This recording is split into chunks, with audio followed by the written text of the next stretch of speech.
சற்றுமுன் வெளியான தகவல். ரேஷன் அடைதற்கு முக்கியமான தகவல் வெளியுள்ளது.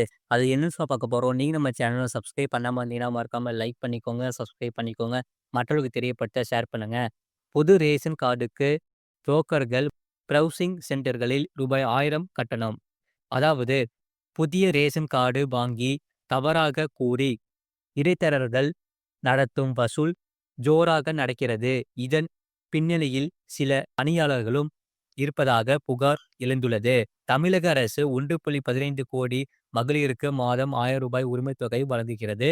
இன்னும் 3 மாதங்களில் ஏற்கனவே விடுபட்ட மற்றும் புதிய மகளிருக்கு விண்ணப்பம் வழங்கி உரிமைத் தொகை வழங்கப்பட உள்ளது. இதற்கு ரேஷன் கார்டு அவசியம் என்பதால் பலரும் புதிய கார்டு கேட்டு உணவு வழங்கல் துறையின் இணையதளத்தில் விண்ணப்பித்து வருகின்றன. உரிய ஆவணம் இல்லாத விண்ணப்பங்கள் ரத்து செய்யப்படுகின்றன. அந்த நபர்களை தொடர்பு கொண்டு ரேஷன் கார்டு வாங்கி வருவதாக கூறி சிலர் பணம் வசூலில் ஈடுபட்டு வருகின்றனர்.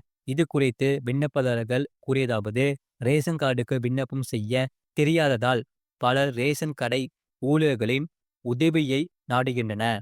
அவர்கள் கூறுவது போல் ஆதார் எண், தற்போது வசிக்கும் முகவரிக்கு உட்பட்ட சமையல் கேஸ் சிலிண்டர் ரசீது, திருமண சான்று, திருமண அழைப்புதல் ஆகியவற்றுடன் விண்ணப்பம் செய்யப்படுகிறது.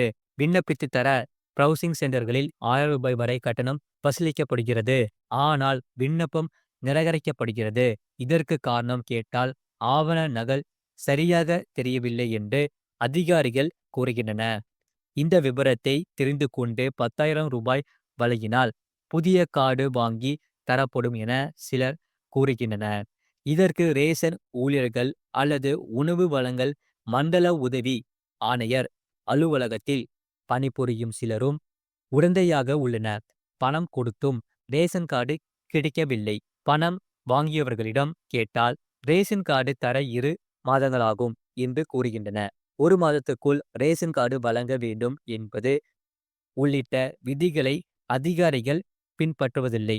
எனவே ரேஷன் கார்டுக்கு என்ன ஆவணங்கள் தேவை, விண்ணப்பம் நிராகரிக்கப்பட்டால் என்ன செய்ய வேண்டும், எத்தனை நாட்களில் கிடைக்கும் ஆகிய விபரங்களை அரசு வெளிப்படையாக தெரிவிக்க வேண்டும். அது மட்டுமில்லாமல் உடுமலையில் நடப்பாண்டில் ரேஷன் கடைகளுக்கு அரசு பொது விடுமுறை 23 நாட்களாக அறிவிக்கப்பட்டுள்ளது.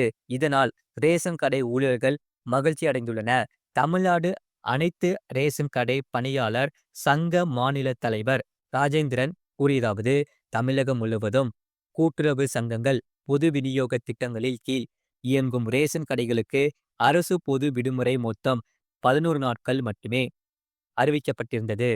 கடந்த ஆண்டு நவம்பர் மாதம் இதற்கான அறிவிப்பை அரசு வெளியிட்டது.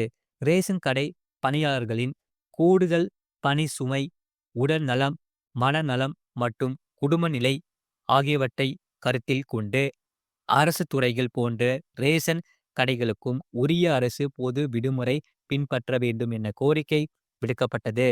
இதையடுத்து தற்போது உணவுப் பொருள் வழங்கல் துறை திருத்திய விடுமுறை பட்டியல் குறித்த சுற்றறிக்கையை வெளியிட்டுள்ளது. அதன்படி அரசு துறை அலுவலர்கள் போல் 23 நாட்கள் அரசு பொது விடுமுறை நாட்களாக ரேஷன் கடைகளுக்கும் அறிவிக்கப்பட்டுள்ளது. இது போன்ற செய்திகளை உடனுக்குடன் அறிந்து கொள்ள மறக்காம சேனலை சப்ஸ்கிரைப் செய்யுங்கள். மற்றவர்களுக்கு தெரியப்படுத்த ஷேர் செய்யுங்கள்.